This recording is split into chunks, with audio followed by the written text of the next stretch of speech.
कराने वाला हूं और इसी कड़ी में सबसे पहले हम शुरू करेंगे दर्पण सूत्र। ये 5 नंबर का डेरिवेशन है जो कि आपको जरूर डेरिवेशन तैयार करना है, ठीक है। दर्पण सूत्र 1/f बराबर 1/v प्लस 1/u का निगमन, ठीक है। 5 नंबर में आपको ये पूछा जा सकता है, तो आपको ये तैयार करना है, ठीक है। अब शुरू कैसे करेंगे, देखो अगर आपको इस यूनिट में नंबर चाहिए तो एक सबसे सिंपल फंडा ध्यान रखना जो जरूरी भी है, इस यूनिट में हर डेरिवेशन में लगभग डायग्राम है और डायग्राम को बहुत अच्छी तरीके से आपको बनाना है और वो बनाओगे तब जब आप उसको अच्छी तरीके से समझोगे। अब समझने के लिए स्टेप बाय स्टेप मैं आपको समझाता हूं। आप सब जानते हैं कि दर्पण क्या होता है ना, आपको पता है कि दर्पण में क्या होता है, जो प्रकाश को क्या करता है, परावर्तित करता है। यहां मैं गोलीय दर्पण ले रहा हूं, ठीक है, और देखने से आपको लग ही गया होगा ये कौन सा दर्पण है, अवतल दर्पण है, ठीक है। अब यहां पर आपको सबसे पहले एक अवतल दर्पण बनाना है, 5 नंबर में डेरिवेशन आएगा तो अच्छी तरीके से देखना। ये दर्पण का एक सिरा है। अब यहां पर ये लो, ठीक है। तो अब एक वस्तु आपने रखी यहां पर, ठीक है, थोड़ा दूर रख लेते हैं। अब जो वस्तु आपने रखी है वो कहाँ रख रहे हो, देखो रख तो कहीं भी सकते हो, पर मैं आपको सलाह दूंगा सबसे आसान जो इसकी पोजीशन है वो है हमारी, जब ये वस्तु कहाँ रखी हो, वक्रता केंद्र से पीछे रखी हो, ठीक है। इस वस्तु का नाम O फॉर ऑब्जेक्ट होता है, तो मैं नाम रख रहा हूँ O डैश। चित्र बनाने का तरीका, पहले F से गुजार दो, टकराएगी, पहले F से गुजार दो, ठीक है, जहां से भी गुजरेगा वही आपका F है, ठीक है। बिल्कुल सीधी डायग्राम बनाना, ठीक है। पहले F से गुजार दो तो ये हमारा क्या है, F है। दूसरी C से गुजार दो, प्रकाश किरण, ठीक है।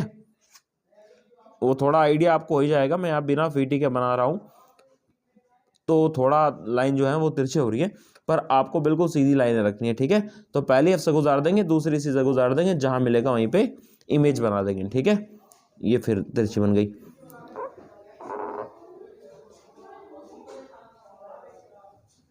ठीक है। देखो डायग्राम बनाना सीख लो, इसको वीडियो को स्किप मत करना, लास्ट तक आप इसको जरूर देखना, तभी आपको कुछ समझ में आने वाला है। तो ये हमारा F है, ठीक है, फोकस, ये क्या हमारे पास केंद्र है। अब आपको क्या करना है, आपको प्रतिबिंब देखना है। सब जानते हैं प्रतिबिंब कब बनता, कब है, जब दो प्रकाश किरणें परावर्तित होकर कहीं मिलती हैं। तो परावर्तित होकर ये मिल कहाँ रही है, यहाँ मिल रही है। तो ये जो आपके सामने मैं बनाऊंगा ये क्या है, हमारा प्रतिबिंब है, ठीक है।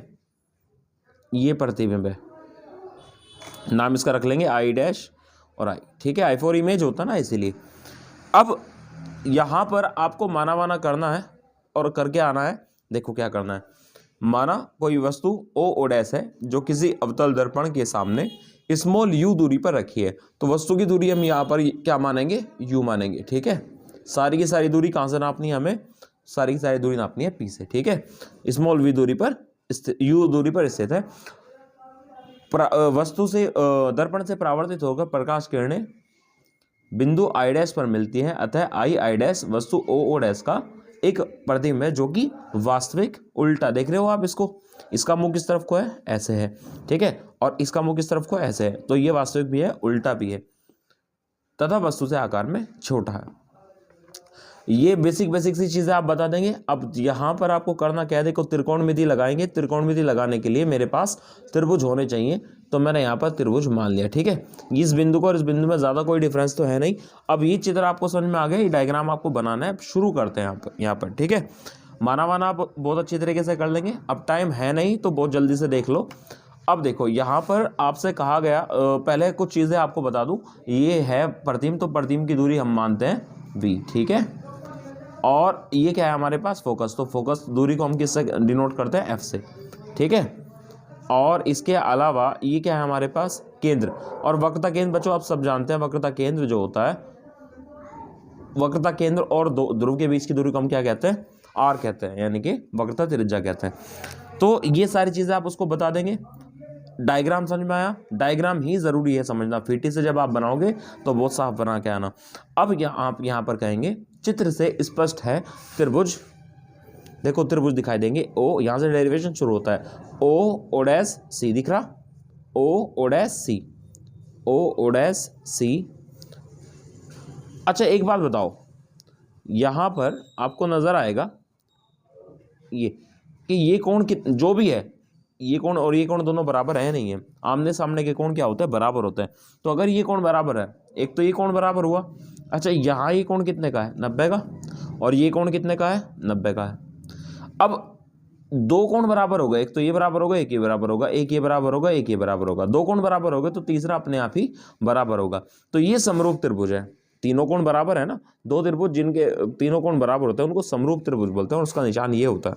तो यहाँ पर आपने बनाए समरूप त्रिभुज, कौन सा, देखो ओ डैश सी और आई डैश सी, त्रिभुज आई डैश सी, ये क्या समरूप त्रिभुज। और समरूप त्रिभुज की एक प्रॉपर्टी जो कि आपको पता होनी चाहिए कि संगत भुजाओं के अनुपात क्या होते हैं, बराबर होते हैं। अच्छा एक बात बताओ, इसका लंब दिखाई दे रहा है आपको, ये है, और इसका लंब भी है, आप सबको दिख रहा है कि इसका लंब इसके लंब से छोटा है, तो आप ये भी देखो कि इसका आधार इसके आधार से उतना ही छोटा होगा, ठीक है। तो संगत भुजाओं के अनुपात बराबर होते हैं, यहां से आप शुरू करेंगे, तब इसका लंब क्या है, आई डैश बटे इसका लंब क्या है जरा बताओ, ओ डैश किसके बराबर होगा, इसका आधार क्या है, आई सी, और बटे इसका आधार क्या है, ओ सी, ठीक है। अब त्रिभुज चित्र में अब दो त्रिभुज और दिखेंगे, देखो त्रिभुज, ये कोण जितने का है उतना ही कोण ये होगा, एक कोण बराबर, ये कोण कितने का है, 90 का, ये कोण कितने का है, 90 का। तो दो कोण बराबर हो गए तो तीसरा कोण क्या होगा, अपने आप ही बराबर होगा। अगर दो त्रिभुजों के दो कोण बराबर होते हैं तो तीसरा अपने आप ही बराबर होता है। तब त्रिभुज आई डैश एफ समरूप होगा किसके, त्रिभुज, क्या नाम है इसका त्रिभुज का, M dash F, M N F dash, या एफ ले लें, ठीक है। यहां अगर ये समरूप त्रिभुज हैं तब इसके भी संगत भुजाओं के अनुपात क्या होंगे, बराबर होंगे, यानी कि इसका लंब दिख रहा होगा छोटा है इसके लंब से, पर मजे की बात है कि जितना लंब छोटा है उतना ही आधार भी छोटा होगा इससे। तो आई डैश इसका लंब बटे इसका लंब बराबर होगा किसका, इसका आधार बटे उसका आधार, इसका आधार क्या है हमारे पास, Fn। अब तुम्हें एक आयत दिखेगा, आयत दिखाऊं, देखो ओ डैश एम एन दिख रहा, O dash M N O दिख रहा, त्रिभुज सॉरी आयत O dash M N O नहीं। अच्छा आयत वो होता है जिसकी आमने सामने की भुजाएं बराबर होती है, पक्का है। अब अगर ऐसा है तो बताओ, ये भुजा दिख रही है एम एन और ये भुजा ओ डैश, दोनों के दोनों क्या होंगी, आमने सामने, तो आमने सामने तो बराबर होंगी, ओ डैश किसके बराबर होगा, एम एन के। तब तो जहां भी कहीं एम एन लिख रहा है मैं ओ डैश लिख सकता हूं क्या, कहाँ लिख रहा है एम एन, देखो ये लिख रहा है एम एन, तो यहां रख देंगे। तब आई डैश बटे ओ डैश, एम एन की जगह ओ डैश बराबर किसका होगा, आई एफ बटे एफ एन, ठीक है। अब एक बात बताओ, यहां पर आप आई डैश बटे ओ डैश कहीं लिखा हुआ दिखाई दे रहा है क्या आपको, जरा सोचो और बताओ। ये लिख रहा, तो जहां आई डैश है उसका मान रख सकता हूं यहाँ पे, तो रख लो। तो यहां पर बताओ कितना हो जाएगा हमारे पास, यहां हो जाएगा I dash upon O dash की जगह हम क्या लिख सकते हैं, आई सी है ना बटे ओ सी बराबर आई एफ बटे एफ एन, ठीक है। यहां हमारी बात शुरू होती है। अब यहां आप जो त्रिभुजों का खेल खेलना था जो भी था वो सब कुछ पूरा हो गया। अब हमें यहाँ पर करना क्या है, इससे आगे बस अब इसका मान रखना है। अब इसका मान बहुत ध्यान से रखना है, बाकी तो इसकी कैलकुलेशन है, ये स्टेप बहुत ज़रूरी है। चिन्ह सहित मान रखने पर रखवाओ भाई, ध्यान से रखवाओ। आई सी कहाँ है, ध्यान से देखना, आई सी कहाँ है, आई एरा सी एरा, ये है आई सी, ये आई सी है।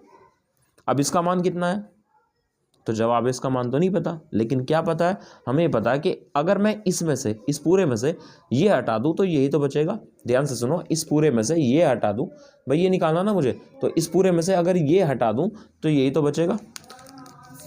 देखो ये दिखाई दे रहा है। तो यहाँ पर ना आपको चित्र सहित मान रखने हैं। थोड़ा सा इंटरप्शन हो गया था वीडियो में, तो सुनो, यहाँ पर आप मुझे बताओ आई सी कितना होगा। आई सी ध्यान से देखना, आई सी कहाँ है, आई सी बराबर, अब आई सी आपको दिखाई देगा, ये दिख रहा है क्या, ये आई सी है ना। तो ये निकालने के लिए आपको क्या करना है बच्चों, यहाँ से ये पूरी डिस्टेंस है हमारे पास, इस पूरी दूरी में से अगर आप ये घटा दोगे तो ये बचेगा ना, इस पूरे में से अगर ये घटा दोगे तो यही तो बचेगा।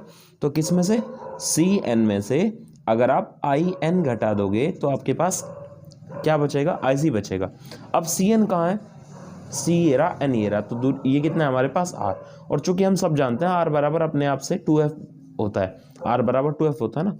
तो यहाँ पर आप मुझे बताओ सी एन कितना हो जाएगा 2, एफ क्या लेंगे माइनस का, क्यों लेंगे माइनस का, क्योंकि वो इधर की ओर है, माइनस, पहले हम कह रहे हैं ना चिन्ह सहित मान रखने पर माइनस। अब आई एन कहाँ है, आई ये रहा, एन ये रहा, तो ये क्या है हमारे पास प्रतिबिंब की दूरी, आई फॉर इमेज होता है, तो प्रतिबिंब की दूरी क्या है वी, तो क्या लेंगे माइनस का।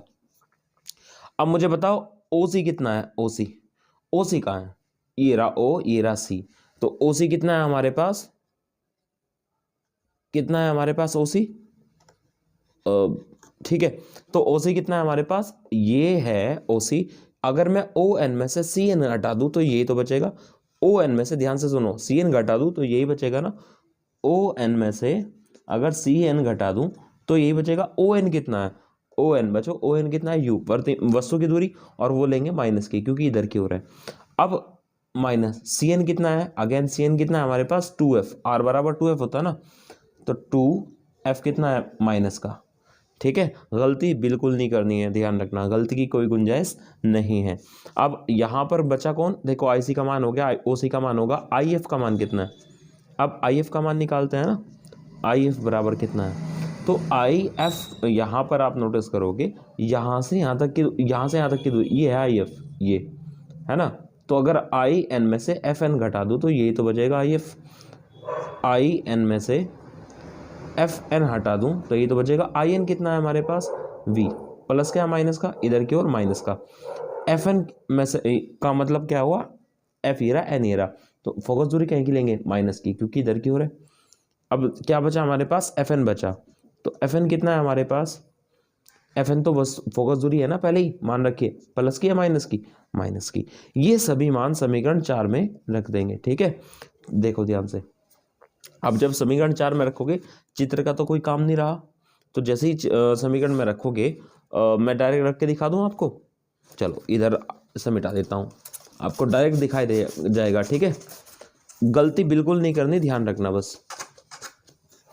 बताओ यहाँ पर आई सी का मान कितना है, तो आई सी का मान है 2f, और देखो माइनस माइनस क्या हो जाएगा प्लस, बटे ओ सी कितना है, ओ सी कहाँ है, ओ सी है माइनस के यू, और माइनस माइनस क्या हो जाएगा प्लस 2f बराबर आई एफ कितना है, तो माइनस के v, और माइनस माइनस क्या हो जाएगा प्लस, बटे एफ एन कितना है माइनस के f, व्रज गुणा कर लो, तो व्रज गुणा करो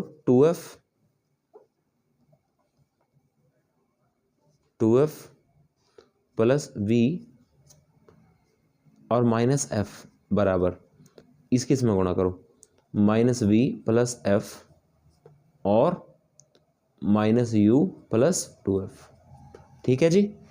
व्रज गुणा करो, ध्यान से करना बिल्कुल। देखो माइनस माइनस क्या हो जाएगा प्लस, और f कितना हो जाएगा 2f स्क्वायर हो गया। अब इसकी इसमें करेंगे तो माइनस के vf, यही तो होगा। अब इधर आ जाओ, ये माइनस के vf है और ये माइनस के u, देखो ये माइनस का v है और ये माइनस का u है, माइनस माइनस प्लस, और v और u कितना होता है vu, गुणा कर लेंगे। अब इसकी इसमें गुणा करो, माइनस के 2vf, इसकी इसमें गुणा करो माइनस के uf, और इसकी इसमें गुणा करोगे तो कितना आ जाएगा प्लस के 2f स्क्वायर। गलती तो नहीं करनी, इसकी इसमें गुणा करनी, ठीक है। अब देखो इससे ही कट रहा है, सेम है ना, कट जाएंगे। अच्छा ये vf है, इधर क्या है 2vf है, तो एक कट जाएगा, यहाँ क्या बचा 0, यहाँ क्या बचेगा uv माइनस vf, और यहाँ क्या बचेगा माइनस के uf, ठीक है। अब किसी भी समीकरण को आप किसी एक चीज़ से भाग कर दो, गुणा कर दो, कोई फर्क नहीं पड़ता। समीकरण को यू वी एफ से क्या करने पर, भाग देने पर, भाग करने पर करवाओ, 0 बटे यू वी एफ बराबर यू वी बटे U V F minus V F बटे U V F minus U F बटे यू वी एफ। अब देखो मज़े की बात, जिस चीज़ के लिए आप बैठे थे, काफ़ी इंतज़ार कर रखा था, वो अब आने वाला है। देखो यहाँ तो बचेगा 0, यू वी से यू वी कट गया, यहाँ क्या बचेगा 1/f माइनस वी एफ से वी एफ कट गया, यहाँ बचेगा 1/u, यू एफ से यू एफ कटेगा तो यहाँ बचेगा माइनस के 1/v। अब ये जो माइनस के इधर जाके क्या हो जाएंगे प्लस के, तो क्या लिख सकते हो 1/v प्लस 1/u बराबर यहाँ क्या बचा 1/f। पहचानते हो उसको, अरे यही तो था दर्पण सूत्र।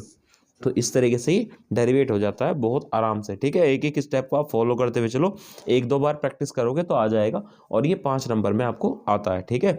इससे रिलेटेड न्यूमेरिकल तो बहुत ज़्यादा इंपॉर्टेंट नहीं है, पर डेरिवेशन बहुत अच्छा है, तैयार करके जाना है इसको आप, ठीक है। चलो मिलते हैं नेक्स्ट वीडियो में।